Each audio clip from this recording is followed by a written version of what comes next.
Monday Night Raw, June 3rd, 2019. This is the Wrestling Inc. podcast. I'm Glenn Rubenstein, joined by Matt Morgan and Raj Giri.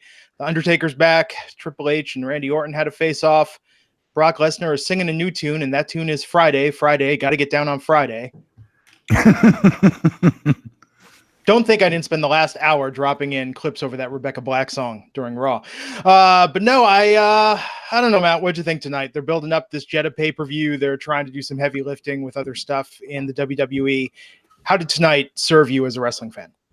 I think as a mainstream fan who hasn't watched it in a few years and came back was probably happy and delighted.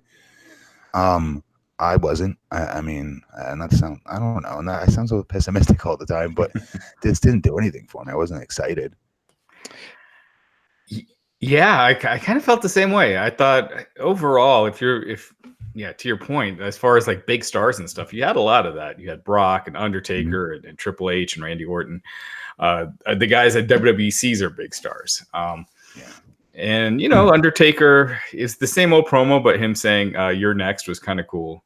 Sure. So there were things, continually advertising and saying that Lesnar is going to cash in. It's one of those. It's one thing if like you're teasing, like, might he cash in? But when you're saying he's going to cash in and he doesn't do it, this is like the second week in a row that they actually said he was going to and he didn't. It just starts getting. I just feel like you start losing goodwill with your fans. I mean, no one expected him to actually cash in tonight, but still. Yeah, I didn't either. And if you're AEW, and I know we should, they're not trying to compete with them, but I would totally be dropping advertisements about not pulling bait and switching. You won't have to come into our show, watching our show, pay for our pay-per-views. You'll never have to worry about bait and switch.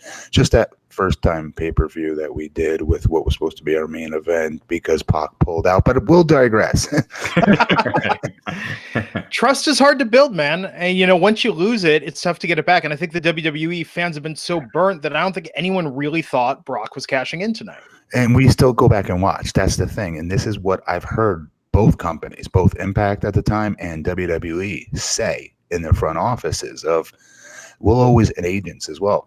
Those fans will always be there. You can piss them off. You can treat them. They don't say you can treat them like crap, but you can get away with things like this because they're right. We're not going anywhere. We knew we were going to get bait and switch tonight, and yet we still tuned the hell in, didn't we? Right. Well, it's like, fool me once, we'll keep watching. Fool me twice, we'll keep watching. Fool me 3 times, we'll keep watching. Yes. But with where the ratings are, I would argue that they have eroded a fan goodwill over the years. Oh yeah, for sure. On the ratings, yeah. Well, I don't know if it's just fan goodwill or just fan boredom. Yes, I think it's that, but yeah. Yeah, no, I mean, there's a lot to be bored of, right? And no Sami Zayn tonight.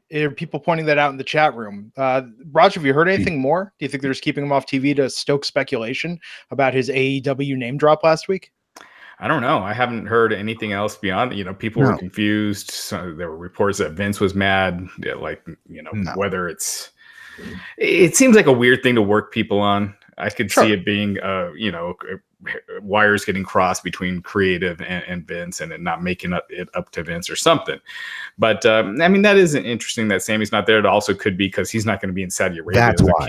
Keep him off of TV this week. There you go. I was waiting for you guys to stop talking to say exactly that just sentence because that's the right reason, Raj. It's because they go with pretend it's WrestleMania. You're not going to put somebody on there the week of WrestleMania who's not being featured on WrestleMania. You're going to build all of your matches. Becky Lynch, Charlotte Flair, Lacey Evans, Nikki Cross, Alexa Bliss. Need I continue, Matt? They have to put them out there. That's different. Yeah. Okay, but Sammy has been on like every Raw and SmackDown for a while now. So no, I agree that that's a plausible reason why. But hey, man, we got to find something to get excited about. We got to find something to speculate about. There's no electric chair this week, which I think was a good thing. Jesus. They stopped with the lights in the third hour too, the dimming the lights and giving it that grittier feel, which they had just started a few weeks ago when Mick Foley came out and introduced the 24/7 title. So looks like they've already dropped that. I didn't even notice it, honestly. I had to go back. Yeah, last week they did it like the last 45 minutes of the show, and this week not at all. Yeah. Which doesn't really matter. We opened up tonight, Roman Reigns coming out. He's going to have a 6-man tag, Roman teaming with the Usos versus Drew McIntyre and the Revival. Shane getting up in his face, building their match for Friday in Jeddah. And then we went to the match, which I think was interesting, that the Revival and Drew McIntyre won with Roman tapping out, or not tapping out, pardon me, getting pinned. Shane saying he's going to make him tap. Roman didn't get pinned. Didn't he get pinned? Who got pinned? One of the Usos. Oh, pardon me. Roman got beat down after. Right. Savagely, which by your booking math, Raj, he's winning Friday in Saudi Arabia. Yeah. But yeah, Shane saying he's going to make him tap. I thought that beatdown was excessive. I didn't need to hear Shane McMahon's imitation of Roman's battle cry. Like, that was something else. What did you think of this match, though, Matt? The Revival getting that prime spot with Drew McIntyre at the start of the show. Good. I like that part. I like, that they got the opportunity. Yeah. Yeah, I thought the match itself was good. With those guys, you can't go wrong. They're all beasts, and Roman, the Usos are great. The Revival are great, and Drew is as well. We talked about this before with Shane as a heel, and it just, man, him doing that stuff. It's just hard to buy. When he gave Roman that spear at the, when they were doing the beatdown, they held him up. Shane gave Roman a spear. I'm like, that doesn't look like that would hurt Roman at all. It doesn't, but them holding him up protected a little bit for me, at least, because in my head I'm going, dude, he would bounce right off of Roman Reigns in real life. Right. Right? He's old man. It's like my neighbor doing it to somebody. But because they held him up, there was heat in it, right? I guess. I don't know. Yeah, I was just thinking how much better that angle would have been if it was Drew and not Shane. Yes. Drew hitting the spear and doing the hoo-ah. And, it just... The Shane thing, I don't know. It just doesn't work for me anymore. No, I agree. Yeah, it was a little, I don't know. They're trying really hard with him. I think they just see Shane as a bigger star than he is, or like people care about him more than he does. I think if people were into Shane, the ratings would be going up because he's all over the show, both shows every week. He did get that reaction though when he first came back, and he was a baby face. Yeah. Right. Arenas were chanting his name. Yeah, I just mean since the heel turn. I've been thinking like him and his baby face has been fine when he comes out here and there, making announcements and things like that. I think it worked. It's small dosages. He's not all over the place, but since he's turned heel and he's just constantly all over TV. He is an A+ supporting player.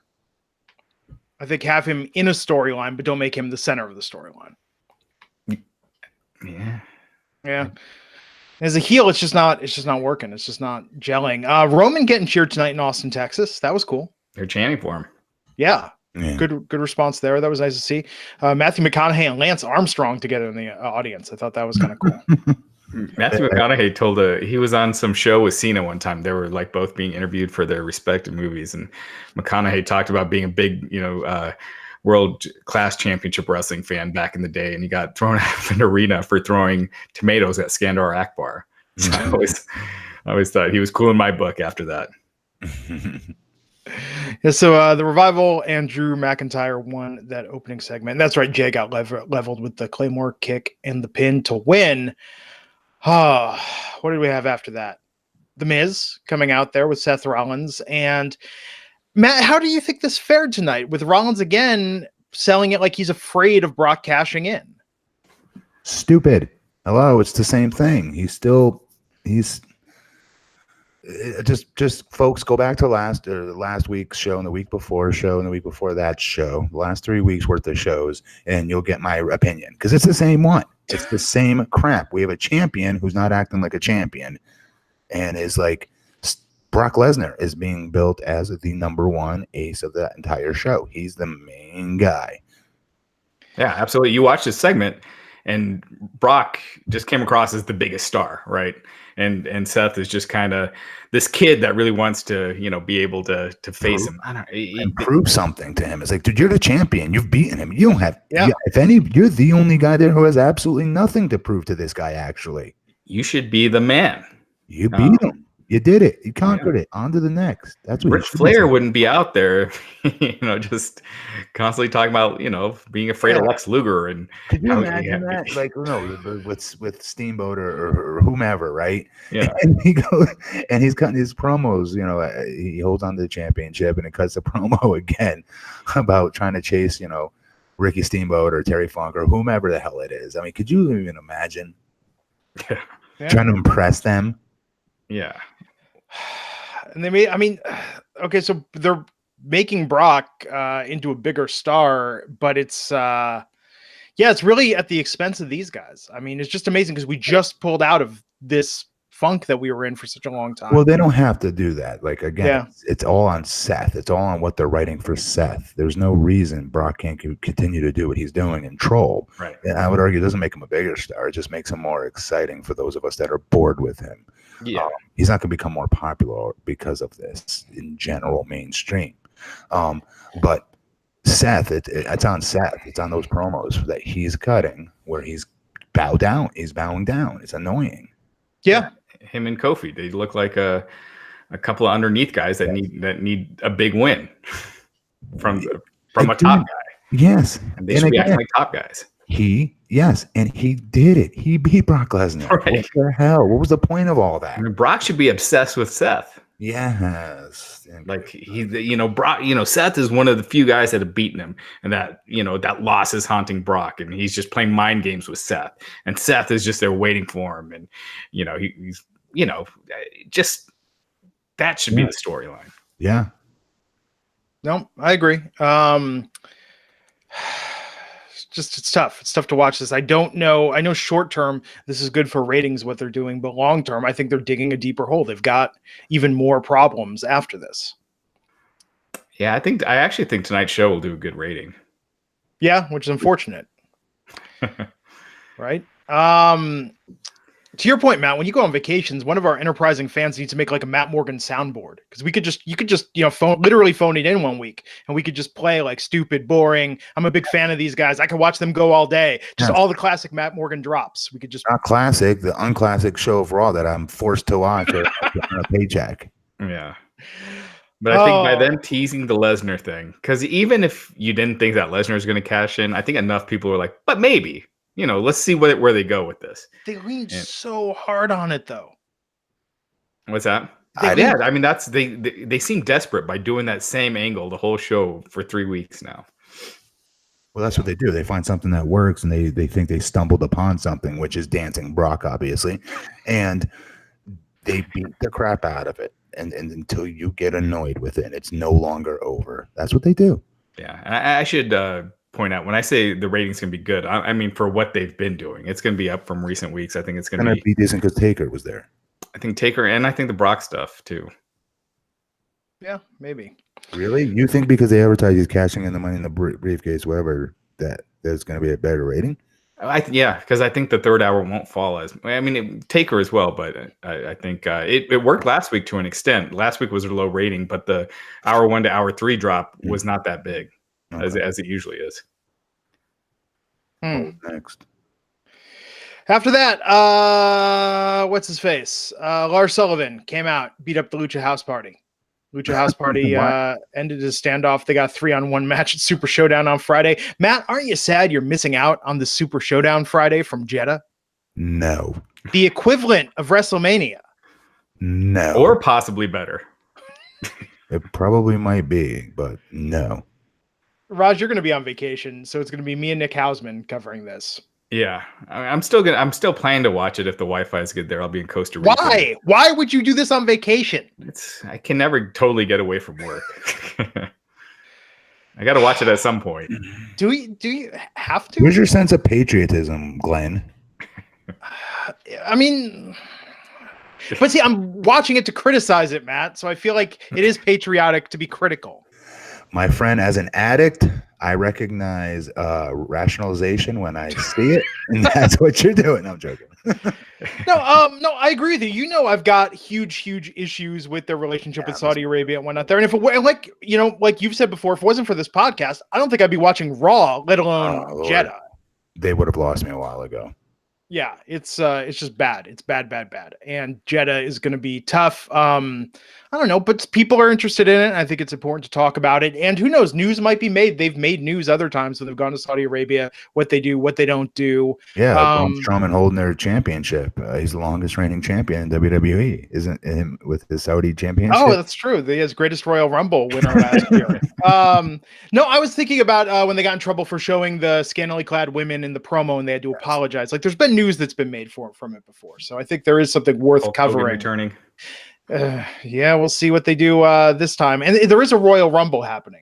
It's just a battle royal, so it's a just a 50-man battle battle royal. We'll get to that later, but why not make it for the U.S. title? You know, give some stakes. Seriously, that was. Yeah, that's a good idea, actually. Yeah.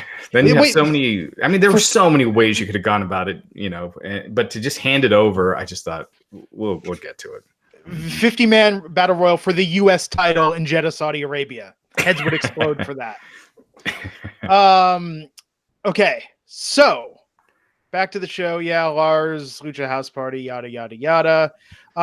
Nikki Cross making friends with Alexa Bliss in advance of Nikki's match tonight against one of the Iconics.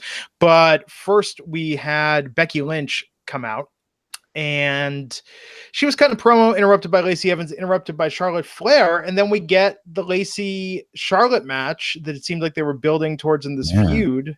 Yeah. Yeah, I mean, Matt, what do you make of this? Shocked that they threw that away on paper on free TV. Shocked at that, actually. Yeah, but this is WWE. You're going to see it for the next. You're going to probably still see it on pay-per-view. You're probably going to see it like 4 more times in the next couple of weeks. Which is a shame because that was an original match, first time kind of match. They could have kept building Lacey a little bit more before getting there, and I would have paid money to watch the two. Yeah. I thought this match was just ugly. There was a lot. Yeah, I kept with from the Charlotte's chops and it was Lacey was like, I don't want to say she's out of place, but she was out of place a bunch of different times in that match with simple kick to the stomach. Even like she gave like Charlotte her side, and then when she's trying to chop Lacey again in the corner, she gives her her shoulder instead of eating it on the chest. Yeah, and there was one move she was going from the outside of the ring inside, and Charlotte moved out of the way ahead of time, and she went and did the move anyway. Just kind of like plunged herself forward into the mat. This was a bad match. I would like to you'd find this out, I'm sure, Raj. Find out if that match was always supposed to be part of the original script today versus did they kind of throw it together with like an hour before doors opening and then girls didn't have a chance to really go through their stuff. Maybe. That's what it felt like to me. I'm not saying it happened, but that's like what happened in my matches when I'd be like, oh, something would change on the fly. And by the way, you're working this guy tonight, even though you were supposed to not be working. Just got a promo. Oh, you don't have your gear? Well, you live 20 minutes from here. Go drive there and get it. TNA. Wow. Crazy things like that. The match would suck. Yeah. No, but I think to your point, Matt, Lacey and Charlotte could have an amazing match if they had the time to put it together, rehearse it, and do it at a pay-per-view. And work at live events, work out the kinks. Yeah, definitely. Yes, guys. Yeah, this was not that match. So Becky Lynch interfered. There's DQ finish on this. This went way too long. I was like, Becky, why didn't you do this like 10 minutes earlier? Why wait, 20 minutes into the match to interfere? But whatever. I just think, I bet you all these women are wishing Ronda Rousey was back. Seriously. So I need to take a moment, thank the sponsor of this episode, which is Nutsack. Whipping out my nutsack here for the audio listeners. You can't see it if you're not watching video. I knew I smelled something funny. Yes. Someone yelled at me at StarCast. Actually, no, it was a Double or Nothing. Someone yelled at, hey, man, nice nutsack. So thank you, watcher and listener of the Wrestling Inc. podcast. Nutsack, how did they get their name? They were told they were nuts to manufacture in America. And what do they manufacture? Perfect bags for your everyday carry. It is fantastic. My nutsack got me through StarCast, got me through Double or Nothing. I was able to carry everything in there from business cards, my iPad, my phone, my wallet, my keys. I had earbuds, portable batteries. I loaded my nutsack up with all my essentials for going to a convention. It was absolutely fantastic. And I use it day to day. I've been using it these past couple of weeks. It's been great. Take it when I'm out and about running errands. I've got everything I need right there at my fingertips. Like we said, it's made in the USA, high quality materials and craftsmanship, American wax canvas, American leather, and American labor, strongly water resistant, and nutsacks come with a lifetime guarantee. Nutsack says give them 2 weeks and they'll change your life. They guarantee that you'll love your nutsack versus stuffing your pockets, or you can get your money back. They have a 30-day money-back guarantee. It is a comfortable bag that's the right size, but not too bulky, rugged, durable, and you can beat the hell out of it. Matt, you got one sent to you. What do you think? Well, really quick, because you have it on behind you in the sign there. How did Blue Chews affect your nutsack? There was a slight lift. I found a little bit of a pep, but it was good. I found that still proportional, which is important. Now you might say, looking at a guy like you might go, "Wow, that's a small nutsack," but no, Matt, it's just that you're so large. Good job, Glenn. I do have it actually, and thank you for sending it to me. I actually put my I have a not laptop. What do you call it? A little iPad. Yeah. Gimmick, but it's not really made by it's not made by Apple. And I use that in my commissioner meeting, for instance, tonight. And it was much better than bringing my old school, ugly looking briefcase that looks like it's from 1982 versus this. You know what I mean? Yeah, no, I've got a messenger bag that I retired that was just so big and bulky, and I love that this is the absolute perfect size. You can just grab it and go. Be prepared with your daily essentials, everything that you need. Raj, are you taking yours on vacation? I am. Yeah, I got it all packed up. It's supposed to be a little rainy in Costa Rica. We're doing a lot of hiking, so I'm going to have that on me with my iPad. Always, checking to make sure everything's going smooth. And so, yeah, it's every time I've used it, it's been great. It's sturdy, dependable, and I'll be using it this whole trip. It's awesome. It's replaced my laptop bag. Yeah, these are really, really, really great bags, everyone. You've got to go check this out. Go to nutsac.com. That's nutsac.com. So don't add a K. nutsac.com. If you use our promo code WRESTLING at checkout, you're going to save $5 off your first purchase. And just remember, visit nutsac.com, nutsac.com, promo code WRESTLING to save $5 off your first purchase. We thank them for sponsoring the podcast. Nutsac, this is a great product. We've all been using it. We all love it. You're going to love it too. Nutsac.com, promo code WRESTLING, save $5 off at checkout. Back to the show tonight. Rey Mysterio came out, and I thought he was just dropping the U.S. title, but he straight up relinquished it to Samoa Joe. Matt, did you know that was a thing, that you could just give a title to someone when you're handing it away? Well, okay, because I like Samoa Joe, so I think I was okay with it. Doesn't it make sense though, because he was the last champion, right? And he was his last opponent, right? I mean, wouldn't it have merit for him to give it to him? But why not put him in a match to determine who's the Battle Royal was a great idea, actually. Yeah. Do the Battle Royal, or you could do a little mini tournament. 8 people or 7 people. Samoa Joe's automatically in the finals, and then the winner of that, and then at least you're getting matches with stakes. None of these matches tonight meant anything. They've killed that title for me, though. Oh yeah. Intercontinental as well. Both titles are completely I agree with that. And I don't know if I'd care anymore. Back in the day, I used to care when they had these tournaments. It'd be like you'd have someone like Road Dogg in like the opening round, or X-Pac or whomever for like the Intercontinental Championship, right? And it'd be like, a series of matches, right? A tournament, like you said. And you'd be excited about it. And now, if it was even for Intercontinental, I would argue, like, I wouldn't even care about the first round matches, even though you're saying there's stakes and we should want to have stakes. They've made me not care about these stakes anymore, unless it's for the world championship and nothing else. Yeah, like what an afterthought this Samoa Joe being the U.S. champion again was. Yes, it is. It's a shame too. Yeah. Do you think that's part of them putting it on these up-and-coming talents? Because look at even a year ago, 2 years ago, you had The Miz with the Intercontinental title. You had Roman Reigns with the U.S. title for a while. I think when they put it on guys that they cared about more, it meant something more. And since they put it on the likes of Nakamura and title and talent that they don't see as top guys, I feel like it's really suffered in the booking. Then don't put it on them. Put it on people that you're going to push, and don't have them get beat every week once they win the title. Like Samoa Joe wins the title and he's beaten nonstop, not putting a big feud. How are you supposed to get into that? How is that a title that you're going to care about? Lou Gotti in our chat rooms pointing out they're pushing the 24/7 title harder than the IC or the US title. Social media, they definitely are. Yeah. I mean, Finn Balor, you got to remind yourself he's the Intercontinental Champion. Yeah. Yes, you do. And the tag team champions are, I can't remember the last time they were on TV, and the War Raiders, and they had started a feud with Hawkins and Ryder, and they have not been heard from in weeks. So Ray during his speech teased that Dominic is training for wrestling career, which is pretty cool. Sure, they've said that before, but yeah, he's been training for a while. But I don't think, have they put it over on TV? Yeah, I think there was a backstage segment where Dominic was, talking. Ray was like, "Here's my son Dominic. He's training." Yeah, no, I thought that was cool. Certainly, I think he's a shoe-in when he comes up. But I think that it's interesting after this, Ray relinquishing it to Samoa Joe, and the Samoa Joe still beating the shit out of him. Oh, of course, you saw that. That was definitely cool. Yeah. But with a separated shoulder, Matt, is that a good idea? Even though I know Joe's taking care of him, but don't you risk it getting worse? You definitely, but they're pros. Yep.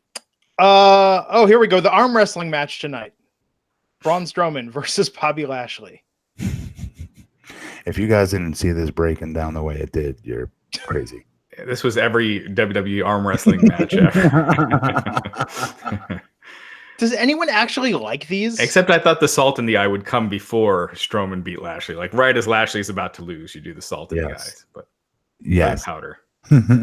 Yes. So Braun Strowman won after hijinks ensued with some powder being thrown by Lashley in his eyes. Whatever. I mean, Lashley was handling Strowman. I mean, he is impressive. The strength on that guy. Oh my God, he's a freak. Yeah, the way he's lifting him and just power slamming him like he's just another guy. He's just so strong. Yeah. Yeah, I mean, it was a very predictable segment, but I wouldn't say I was bored. It was fine. Yep. How about Nikki Cross versus Peyton Royce? Alexa Bliss getting coffee ringside. Matt, I'm sorry, continue. I don't get the whole Nikki Cross thing, honestly.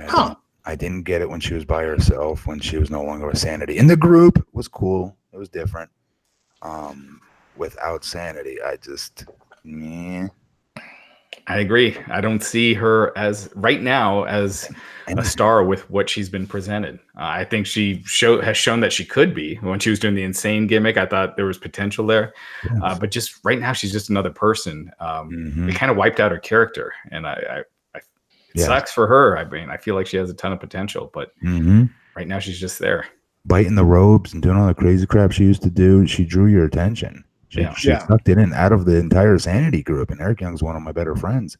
I'll be very honest though, she always took my eyes would always go on her when the four of them would be out there, and that's with Killian Dane's big butt being out there too. Yeah, I always felt like that kind of hurt Sanity on the main roster. Is they missing that piece? Like she added a lot to it. She did. So they're hinting an Alexa Bliss face turn, maybe temporary, maybe her and Nikki feud after this. Yeah, I think she's going to turn on Nikki. Definitely. Hello. Yes. They did that coffee thing at ringside. Yeah, white pants, man. White pants and coffee. So yeah, when Peyton knocked over Alexa was drinking coffee at ringside. Peyton knocked it over. Yeah, something like that. And then Alexa fell in it, and she had white pants on, so it was supposed to be comedy that she's looked like she peed her pants. You could almost hear, well, worse than Peter Pants. You could almost hear Vince laughing from backstage. I'm sure that was the funniest thing ever to him. All I could think was, man, Sasha, she must just be like so satisfied with her decision not to be not to be there right now. Yeah. And with that distraction after the coffee incident, Royce got covered. Nikki hit the suplex neck breaker from the top rope, covered her for the pin to win. Okay, let's see. Oh, this was the Friday segment. So Rollins came out to address Brock Lesnar. Lesnar didn't show. Corbin came out. They have a match Friday for the Universal title in Jeddah. They were getting into it, and then they got into a fight. But then Lesnar did come out and basically kicked the crap out of Rollins. And then Paul Heyman was saying, cash in, cash in, cash in. Mm-hmm. And Lesnar said, Friday, Friday, Friday. It's all happening Friday. He beat up Rollins something fierce with that chair. Yes. Did you see that chair after he was done? I mean, that was bent to shreds. He just kept wailing him over and over. Mm-hmm. He did. He put it on him. So much that Rollins it seems was bleeding from the back. Why would he not cash in? Are you really asking that?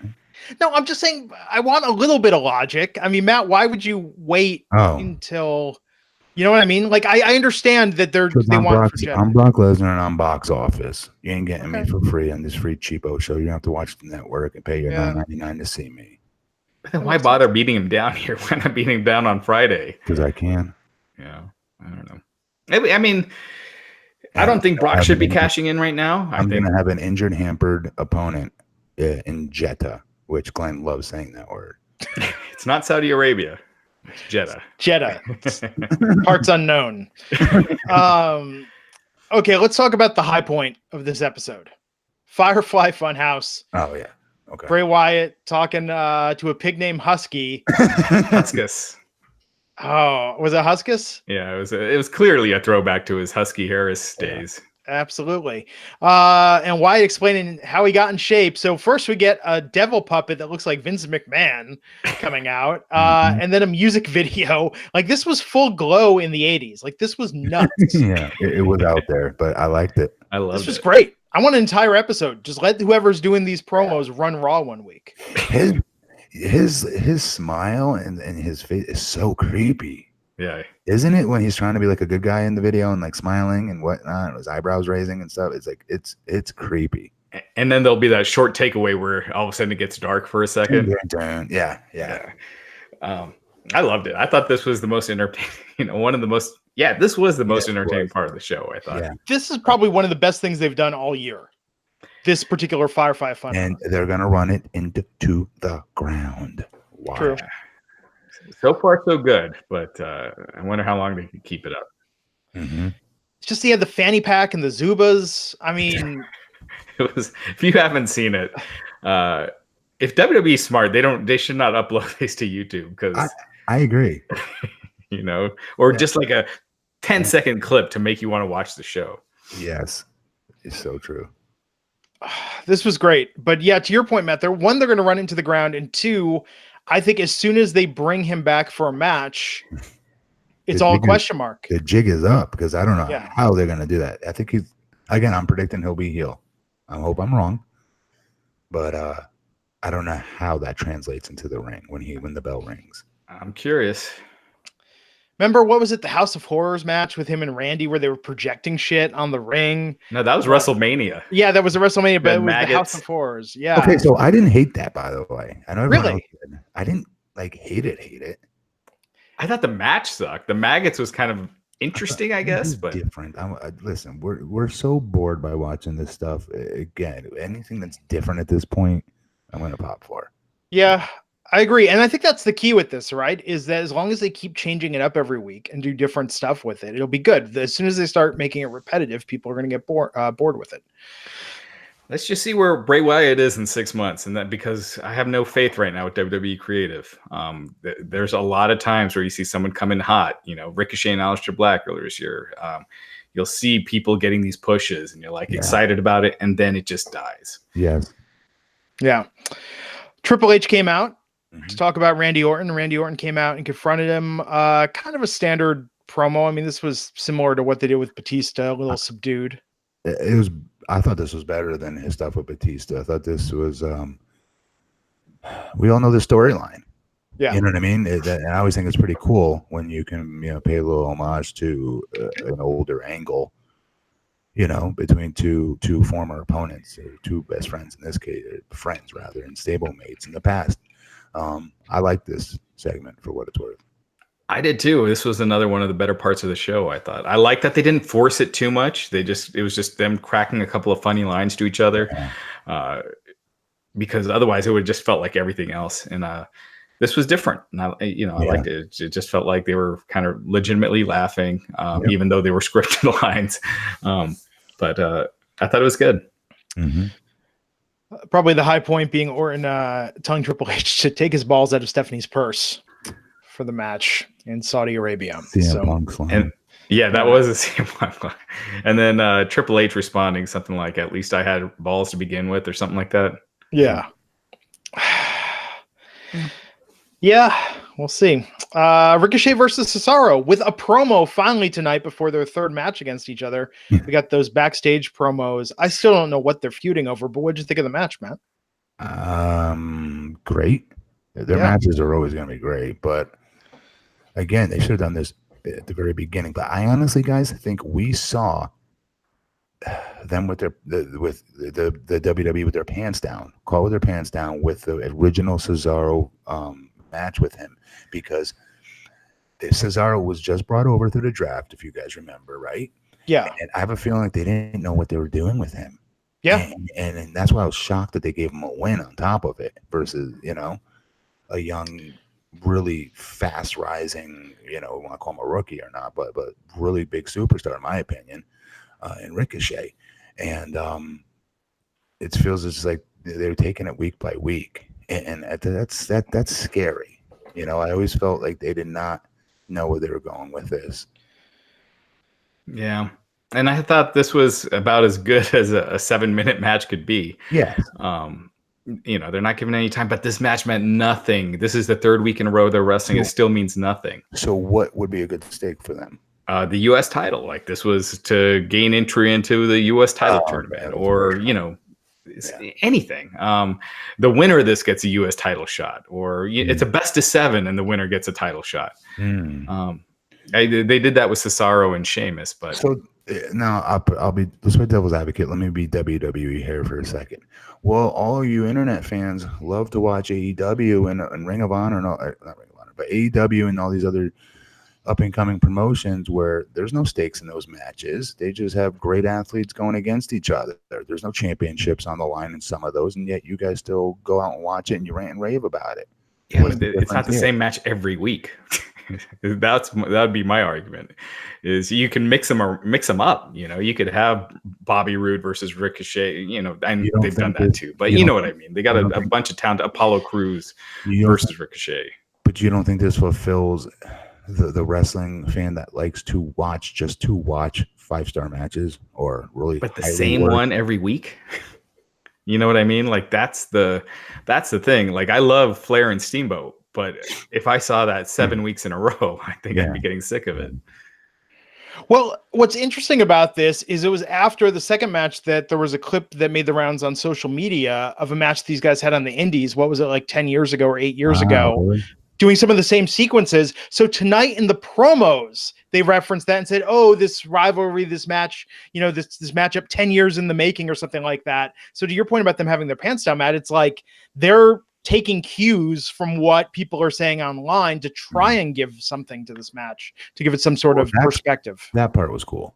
Yeah, sell that to the crowd. Let people know that. And unless you're really paying attention, you wouldn't know. No. Show those clips. I know they don't like to dig into the past too much on these guys, but if you want to make us care, tell a story. Those backstage promos, those cell phone ones, Raj, you always talk about it like Ricochet not being the best promo. I don't think tonight helped him necessarily. You could tell there were no producers. He wasn't being given lines. That wasn't Vince's good shit. I bet he was. You think so? Yeah. This sounded very much like a scripted promo. But not, at least Vince, when he fails, takes a big swing sometimes with this stuff. This was just like dull as can be. They could have just peeled a line out of a script from 10 years ago and given it to him. It was pretty unremarkable. They're not letting Ricochet go out there without a script. Like, they only do that with their top guys. They'll let once in a while. Even, Dean Ambrose was a great promo. It was, it was John Moxley. How he was almost always had to stay on script. So once in a while, he could veer off a little bit. Well, actually, here's a good question, Matt. How was it the difference between being in something that's going to be the main event, like the big story on Raw or SmackDown, versus something that they know is sort of a throwaway nothing match? How much are they over your shoulder and in your ear on the matches that they don't see as a marquee attraction?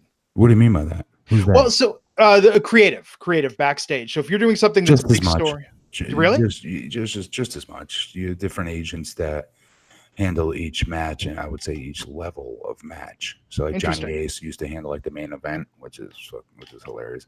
Although he was a pretty good false finish guy for what it's worth. And then like Arn or Sergeant Slaughter even would handle different matches. You know what I mean? But still the same energy behind it and direction. And Stephanie McMahon walked me down the aisle when I was walking through a segment where I did my very first debut match with Zack Ryder. When I had to re-debut the stupid stuttering gimmick. And she was walking me out down the aisle, explaining to me what they wanted in that segment. And Vince was in the ring and walked right up to Zack Ryder, got in his face, stood right over him, looked down on him. And he's like, I want you to stand here until it gets uncomfortable. You know what I mean? Like little things like that. And that was an opening match type of gimmick. Interesting. Raj, did you have something? Well, I was going to say is that if you're a main eventer and you screw up a promo, as opposed to if you're someone starting out, that's probably a big difference though, right? Like the main eventer, it's like, all right, whatever, we'll move on. Whereas if you're starting out, you could get buried after that. They'll work with you. They want you to do well. Yeah. Although apparently Vince has been holding a grudge against, was it Luke Harper, Raj, that he couldn't do a Southern accent? Like, is he really holding a grudge? Oh, that's what it is. Apparently, that's why he started burying him. Yeah. But Who anyway. knows? I don't work there no more. Maybe he's changed then. I don't know. Yeah. Anyhow, Ricochet got the win over Cesaro, so he's 2-1 in this series. It will probably keep going. After that, R-Truth was hiding under a table. He was on a golf course over the weekend. Jinder Mahal briefly got the 24/7 title off of him. Then R-Truth got it back immediately. And the chase continued with Maverick, Cedric Alexander. EC3 was in the mix earlier backstage. We shall see what happens there. I thought that spot was pretty funny. R-Truth on the table. That part was funny. And then the Undertaker at the very end, he was out there for about 90 seconds, said, hey, but what was the angle with this? He didn't do rest in peace. He said, you're next to Goldberg. Yeah.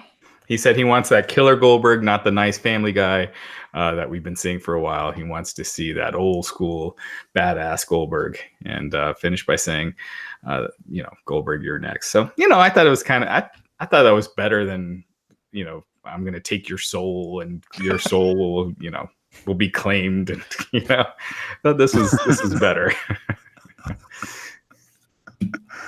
Yeah, I mean, dude, anytime Taker comes out there, I'm watching, obviously, right? You're not going to say, "Oh, I hate it," Yeah, I know. I mean, people, will get annoyed, like, "Oh, you're still relying on Undertaker, and we're tired of him, and whatever." But when he's out there, people care. I do.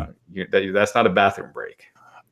I would, however, rather see that be a Ricochet, any of these younger guys, in that spot where they built them up that much, Not that they're going to build them up to be Undertaker status. That takes years, but you know what I'm saying.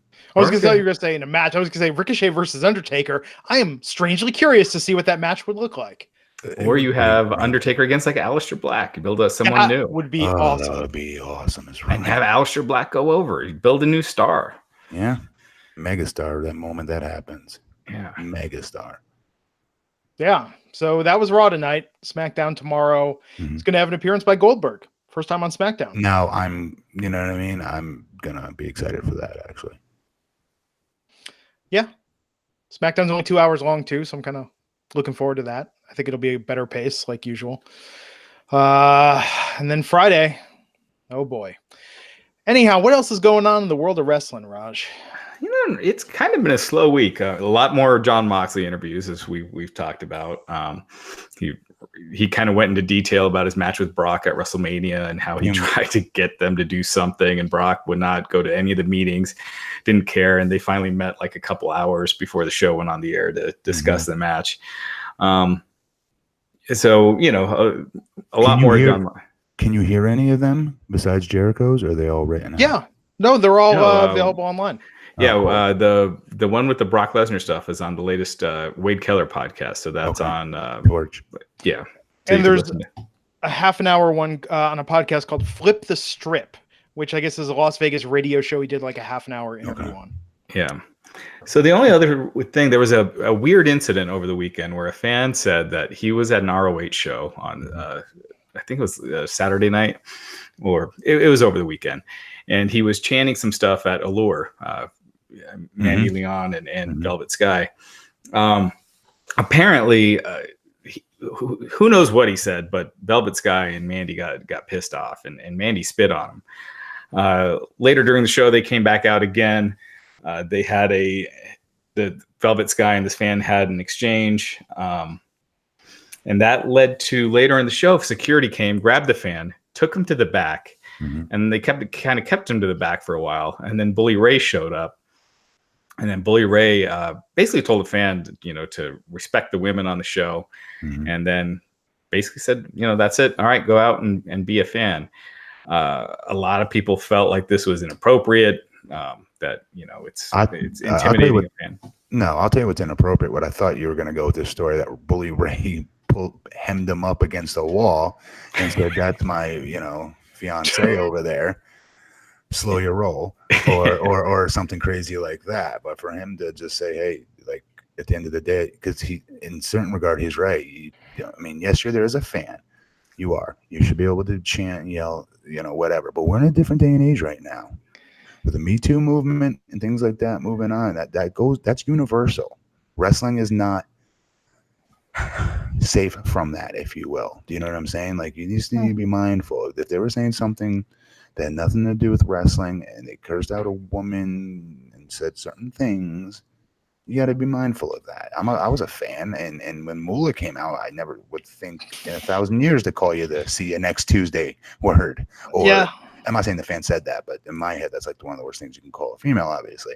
So that never entered my head. It was like, "You suck," things like that. Like, "I hope you lose, you old bag," or something crazy like that. It is funny. I mean, everyone's been juxtaposing this against the famous Dudley's promo that they cut. What was that on Sunday Night Heat back in the day? Yeah. So, certainly he was not one to be politically correct in his audience. Different time. I agree. Much different time. I assure you, Bubba Ray Dudley would never in 1,000 years cut that promo today. You can't. Right. So he got into a female's face. I remember it. Yeah. So Bully Ray, he took Twitter, confirmed the incident happened, but he said he was, really nice to the fan, handled the situation the exact opposite way that most people would assume. He says the fan is trying to make himself the victim. He said the fan was saying some vile comments and made lewd sexual gestures towards the women. And he said the fan probably should have been ejected, but he had to talk with them. He said, "I think we can all agree that in 2019, this type of behavior towards women is unacceptable and goes far beyond the scope of, I paid for my seat, I should be able to do or say whatever I want. I live by the motto, respectful fans always get what they want. Rude fans always get what they deserve. At the end of the day, I'm guilty of defending 3 women that needed a bit of defending. Not by being a bully, by being a man." ROH sent us a statement saying that the fan experience is the forefront of all our live events, and they consider this matter to be very serious, and they're conducting an internal review over the next 48 hours to determine the appropriate actions. So, yeah, I mean... Well, because I'm sure something's going to come up with the fact that the security held him backstage. He can't be doing things like I think that's the issue, I think. Like, can't do that. They should have just kicked him out. Just let him leave. But... then by proxy, if I was that fan, I wouldn't be saying and doing things like that. But let's say I did, I'd be pretty excited, that Bully Ray, I'd be embarrassed in front of a wrestler that I was a fan of and Bully Ray. But the fact that they let me go back out and take my seat, I don't know. I just know you can't bring somebody backstage and just hold them back. That's very mafia style. You can't do that. No, you can't do that. I wonder what he said. I mean... Their statements matched what the fan said that Bully said, and then what Bully said that he said, which is what did the fan say though? All right, so here to rile them up. No, to rile the girls up. He said he was spit on by one of them. He said Mandy spit on her, but that was after he said whatever. Because that ain't cool either. You don't. And then supposedly they've been around the business for a while. It's not like they're going to randomly start spitting on fans all of a sudden. I'm sure he did something to, rub him the wrong way. Supposedly one of them called him a virgin, and then he said something along the lines. Well, this was later. Yeah, and then he said back to her, look who you're having sex with, Bully Ray. So apparently they exchanged a lot of words. That's fair. That line's fair. No, because it's public that they're in a relationship, and they mock the fans' sexual prowess or non-prowess, if you will. I mean, on Twitter, I used to say things like that to try to draw heat from fans, and they'd come back right at me. And I always felt it was fair game. Yeah. Yeah. I mean, I definitely see where it crosses the line. I mean, man, I've been in some very uncomfortable crowds with 1 or 2 jackasses during a women's match before. Even in California, I've seen. Wow, really? Well, you wouldn't think that. Impossible to believe. Well, I'm of the opinion that you're not, to say that you paid your ticket, you could do whatever you want. That's BS. You can't do that at a football game. Anyone starts chanting sexist or homophobic or racist remarks, you're going to get kicked out. You're going to get dealt with. You're right. It's like people say there's freedom of speech. It's like we can't be screaming for going to the movie theater and start screaming fire. So guess what? There's certain limitations for everything. So if you are acting the fool, you should get treated like it. If you're acting the fool. Right. I don't know if I said that right. But they should have probably just kicked him out. Maybe they were, in Bully's eyes, he was trying to be nice to the fan by just having a talk with him and then letting him watch the rest of the show. I can't imagine. You know him. I mean, he is nice, Bully. He's changed a lot. But you saw where I thought you were going with that story when you heard they made him wait backstage for Bully to talk. I was like, oh no. Yeah. So it's a weird one. You holding a fan against their will backstage. That's a weird one. Can't do it. Yeah, you can't do that. And I'm sure it won't happen again. But I kind of feel like Bully's intentions were probably intentions were probably good. Yeah. I'll tell you though, it's not good for Ring of Honor that these are the stories.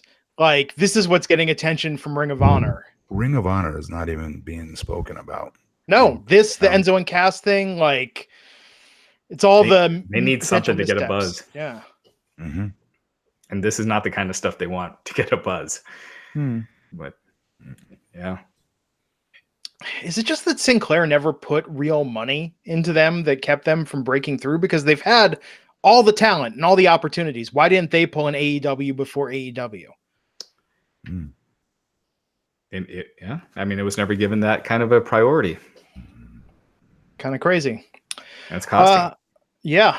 No, definitely. Is there anything else? That's about it. Cool, man. So, Raj, you're taking off on vacation. Me, Matt Morgan, and do we have a third tomorrow night, Raj? Yeah, Justin LaBar. Oh, okay.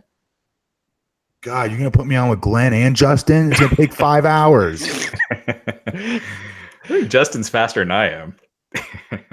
I don't know. The times when it's just me and Matt, we powered through it once in like 35 minutes. We were just like, here we go. Yeah. We'll see. I'll drive tomorrow night, but I'll hang back a little. Give him the Iggy, like start pressing keys or something like that. Set up a code where he's talking forever. Give him the light. Yeah. Get the Sandman like the Apollo coming out, bringing him off stage. I love you, Justin. I'm terrible. Yeah.